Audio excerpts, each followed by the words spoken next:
Bismillahirrahmanirrahim. Assalamualaikum warahmatullahi wabarakatuh. Hai teman-teman, kita ketemu lagi ya buat belajar bareng di YouTube channel aku, Fitriana PS. Buat video kali ini, aku bakalan membahas tentang Undang-Undang Nomor 5 Tahun 2014 mengenai aparatur sipil negara. Di dalam undang-undang ini dibahas secara detail mengenai apa itu ASN, apa itu peran ASN, kemudian jabatan ASN. Pokoknya dijelaskan secara terperinci.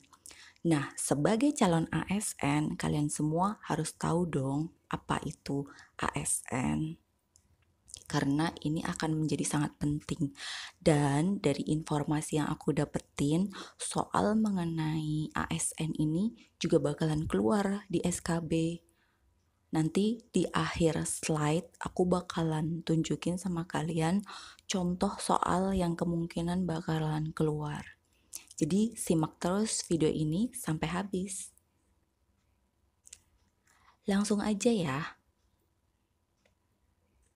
Jadi, pegawai ASN itu terdiri dari dua hal. Satu, PNS, dua, PPPK atau yang kita sering dengar P3K. PNS itu merupakan pegawai ASN yang diangkat sebagai pegawai tetap oleh pejabat pembina kepegawaian dan memiliki nomor induk pegawai secara nasional. Sedangkan pegawai P3K merupakan pegawai ASN yang diangkat sebagai pegawai dengan perjanjian kerja oleh pejabat pembina kepegawaian sesuai dengan kebutuhan instansi pemerintah. Nah, peran dari aparatur sipil negara itu sendiri adalah sebagai perencana, pelaksana, dan pengawas penyelenggaraan tugas umum untuk pemerintahan dan pembangunan nasional melalui pelaksanaan kebijakan dan pelayanan publik yang profesional, bebas dari intervensi politik, serta bersih dari praktek korupsi, kolusi, dan nepotisme. Nah, sebelum lebih jauh membahas mengenai Undang-Undang Nomor 5 Tahun 2014, kita perlu tahu nih perbedaan dari jabatan dan pangkat PNS. Selama ini kan kita sering dengar bahwa PNS itu terdiri dari golongan 1, golongan 2, golongan 3. Sementara kalau jabatan itu yang seperti apa sih? Jabatan itu seperti jabatan pelaksana, jabatan fungsional gitu ya. Di sini kita bakalan bahas detail. Disimak baik-baik ya teman-teman. Jabatan di dalam PNS ini adalah kedudukan yang menunjukkan fungsi, tugas, tanggung jawab, wewenang, dan hak seseorang pegawai ASN dalam suatu satuan organisasi. Sedangkan pangkat merupakan kedudukan yang menunjukkan tingkat jabatan berdasarkan tingkat kesulitan, tanggung jawab, dampak, dan persyaratan kualifikasi pekerjaan yang digunakan sebagai dasar penggajian. Cukup jelas ya teman-teman. Kita lanjut lagi. Di dalam pasal 13 Undang-Undang Nomor 5 Tahun 2014 dijelaskan secara terperinci bahwa jabatan ASN ini terdiri atas 1. Jabatan administrasi yang nanti di dalamnya adalah jabatan pelaksana yang menjadi formasi yang kita lamar. 2. Jabatan fungsional. Dan 3. Jabatan pimpinan tinggi. Nah, ini adalah rincian dari jabatan administrasi. Jabatan administrasi di dalam pasal 14 dijelaskan bahwa terdiri dari jabatan administrator yang bertanggung jawab memimpin pelaksanaan seluruh kegiatan pelayanan publik serta administrasi pemerintahan dan pembangunan. B. Jabatan pengawas bertanggung jawab mengendalikan pelaksanaan kegiatan yang dilakukan oleh pejabat pelaksana.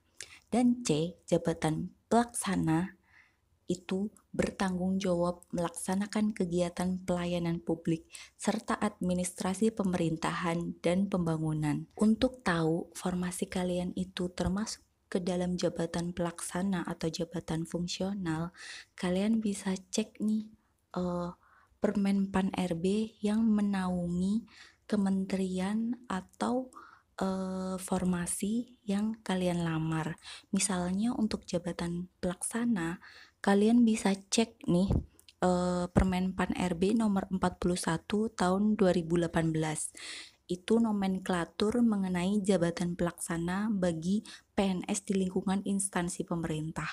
Sementara kalau kalian daftar di kementerian, kalian bisa cek juga ke kementerian yang bersangkutan.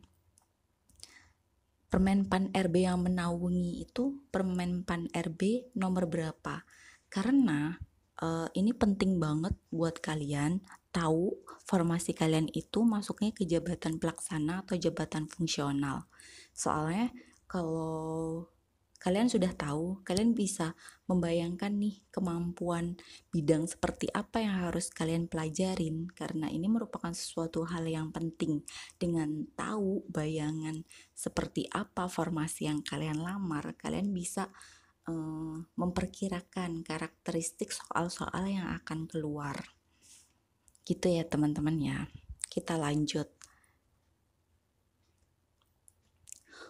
Untuk jabatan fungsional sendiri ini dibahas di pasal 18 Undang-Undang Nomor 5 Tahun 2014. Jabatan fungsional dalam ASN terdiri atas jabatan fungsional keahlian dan jabatan fungsional keterampilan.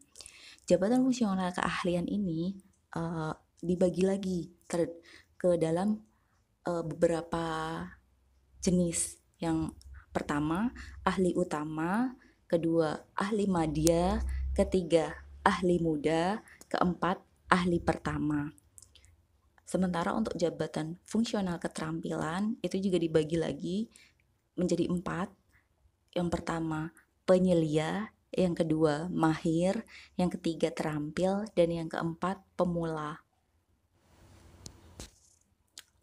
Untuk jabatan pimpinan tinggi dibahas di dalam pasal 18 Undang-Undang Nomor 5 Tahun 2014. Jabatan pimpinan tinggi terdiri atas jabatan pimpinan tinggi utama, jabatan pimpinan tinggi madya, dan jabatan pimpinan tinggi pratama.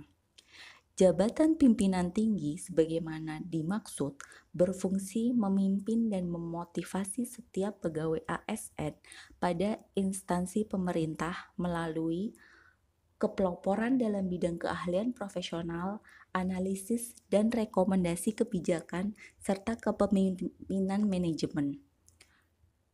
Kemudian pengembangan kerjasama dengan instansi lain, serta keteladanan dalam mengamalkan nilai dasar ASN dan melaksanakan kode etik dari Kode Perilaku ASN. Selanjutnya kita bahas mengenai pangkat yang ada di lingkungan aparatur sipil negara. Susunan pangkat dan golongan ruang PNS pada dasarnya diatur dalam Peraturan Pemerintah Nomor 99 Tahun 2000 tentang kenaikan pangkat pegawai negeri sipil.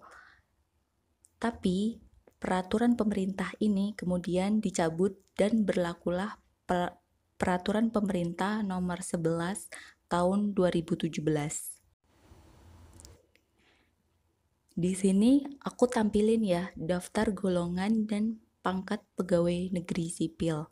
Di situ aku tunjukin secara terperinci pangkatnya, golongannya, ruangnya, dan jenjang pendidikan. Mulai dari golongan 1, golongan 2, golongan 3, dan golongan 4. Ketika kalian daftar menjadi seorang PNS dan kalian adalah seorang lulusan SMA misalnya, itu kalian akan masuk langsung ke dalam golongan 2A dengan pangkat pengatur muda. Nanti seiring dengan berjalannya waktu, dengan masa kerja, kemudian dengan kompetensi yang memadai, kalian bisa saja naik ke naik pangkat nih ke dalam golongan 2B sebagai pengatur muda tingkat 1 dan begitu juga seterusnya. Yang ini adalah golongan 3 dan 4 untuk lulusan S1 biasanya masuk ke dalam golongan 3A dengan pangkat penata muda. Nah, nanti di dalam soal yang keluar di dalam SKB itu dari informasi yang aku dapetin bakalan keluar nih model-model yang kayak gini. Kayak contoh soalnya, CPNS dengan kualifikasi pendidikan lulusan S1 yang baru diangkat termasuk dalam golongan A 1D, B 2D, C 3A, D 3B, E 4A. Gitu ya teman-teman ya, kurang lebihnya. Makanya kayaknya materi ini tuh cukup penting untuk kalian pahamin. Untuk lebih detailnya kalian bisa baca sendiri Undang-Undang Nomor 5 Tahun 2014 ini ya. Oke, cukup sekian dulu video kali ini. Kita ketemu lagi di video selanjutnya. Nggak lupa, aku terbuka banget untuk menerima kritik dan masukan. Kalau ada hal-hal yang menurut kalian dirasa kurang pas atau nggak bener, tulis aja di kolom komentar. Aku bakalan dengan senang hati membalasnya dan aku bakalan koreksi kalau sekiranya memang dari apa yang aku sampaikan ini ada yang salah. Gitu aja ya. Wassalamualaikum warahmatullahi wabarakatuh. Bye-bye.